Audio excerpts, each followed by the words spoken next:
Happy birthday. Gift எங்கடா?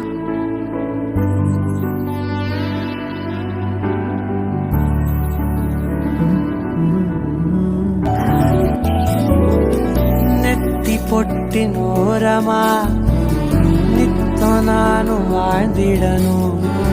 நெஞ்சு குழி யோசையில தலை சாச்சிட தோணும். உடல் கட